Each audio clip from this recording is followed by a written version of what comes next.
Why did a Tennessee judge dismiss the case against David Baker, a pastor and father of 11, just days after he took his own life?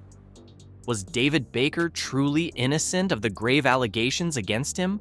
Or was his death a final escape from facing the truth? Today, we're diving deep into this unsettling case that has left an entire community in shock and searching for answers. Hi, my name is David Baker. I'm a pastor with 11 children, 8 grandchildren. I'm also the chaplain at our county jail. We also run a men's home to help men when they get out of jail to restore and put their lives back together. I published 6 books. I have 3 more in the pipeline that we're working on, hoping to have published this year. I'm a vice president of an online Bible college. We have over 1,500 students. We've helped 149 churches start their own Bible Institute using our courses. I've got 10 of my courses there. David Baker was more than just a pastor. He was a prominent figure in his community, a father of 11, a grandfather, and a revered leader. As vice president of Independent Baptist Online College and founder of multiple churches, he was a beacon of faith for many. But in early September 2024, this image of respect was shattered. Baker was arrested on charges of aggravated battery involving a minor under 12. This arrest rocked his community, leaving many to grapple with the stark contrast between the man they knew and the serious allegations now facing him. Just one day after being released on a $200,000 bond, Baker's story took a tragic turn.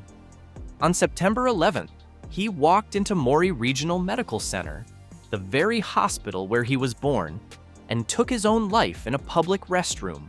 This shocking act intensified the mystery. Was his suicide a sign of guilt, a desperate escape from the weight of the allegations, or something else entirely? The immediate aftermath saw the hospital locked down and the community left reeling from the unexpected news.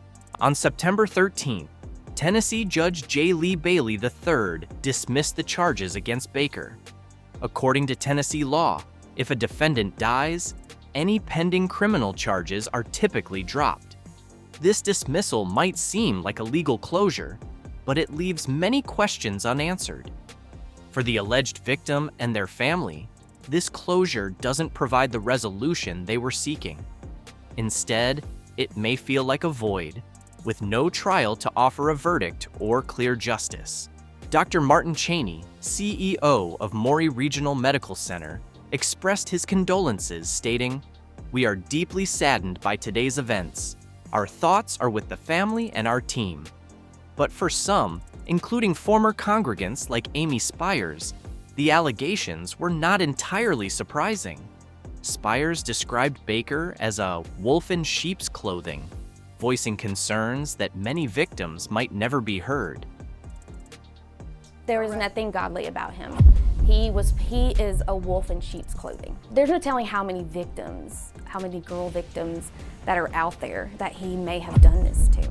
This sentiment reflects the deep mistrust and pain felt by those who believe that Baker's public persona was a facade masking darker truths. The dismissal of Baker's case leaves a significant impact on the alleged victim and their family. Without a trial, there is no formal acknowledgement of the charges, which can be deeply distressing for survivors seeking validation and justice. Even though the legal system has closed this chapter, the emotional journey for victims continues. Advocates stress the importance of support for survivors, emphasizing that the end of a legal case does not mark the end of their struggle. David Baker's legacy is now a subject of intense debate. To some, he is remembered as a dedicated pastor who influenced many lives positively. His obituary paints a picture of a man beloved by his family and respected for his work. Yet, the unresolved allegations and his suicide have cast a long shadow over this legacy. The dismissal of charges means there will be no final verdict, leaving his legacy fractured between the good he accomplished and the allegations that surfaced too late. As the community grapples with the aftermath, the focus shifts to preventing abuse and ensuring accountability.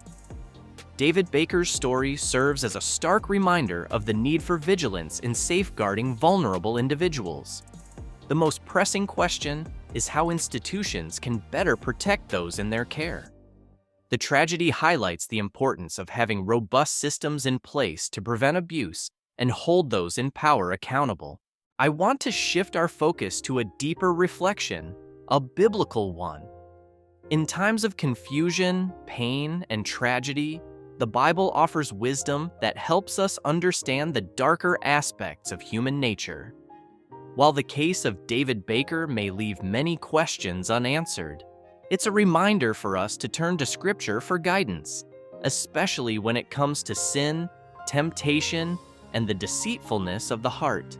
The Bible teaches us about the human condition, how even those who appear outwardly righteous can struggle with sin in secret.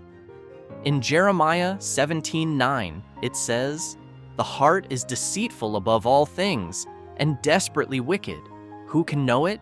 This verse serves as a sobering reminder that none of us are exempt from the corrupting influence of sin. No matter how good someone seems on the outside, the heart can hide dark intentions and lead people astray. The case of David Baker, like so many others, underscores how the outward appearance of righteousness can be deceiving. But the Bible doesn't just reveal the dangers of a deceitful heart. It also gives clear warnings about the seriousness of sexual sin. 1 Corinthians 6:18 commands us, "Flee from sexual immorality. Every other sin a person commits is outside the body, but the sexually immoral person sins against his own body." Sexual sin, unlike many others, carries deep spiritual and emotional consequences. It doesn't just affect the individual, it can tear families apart, hurt the innocent, and cause long-lasting damage to communities. We are called not just to resist these temptations, but to flee from them, to actively avoid situations where such sin can take root. Sexual sin is powerful, but the Bible is equally clear about how we should respond. Ephesians 6:11 encourages us to put on the full armor of God so that you can take your stand against the devil's schemes. The devil uses temptation to destroy lives, reputations, and legacies. David Baker's story is a tragic reminder of how unchecked sin can devastate not only an individual, but an entire community. As followers of Christ, we are called to be ever watchful, to protect ourselves and others by staying grounded in truth and in faith.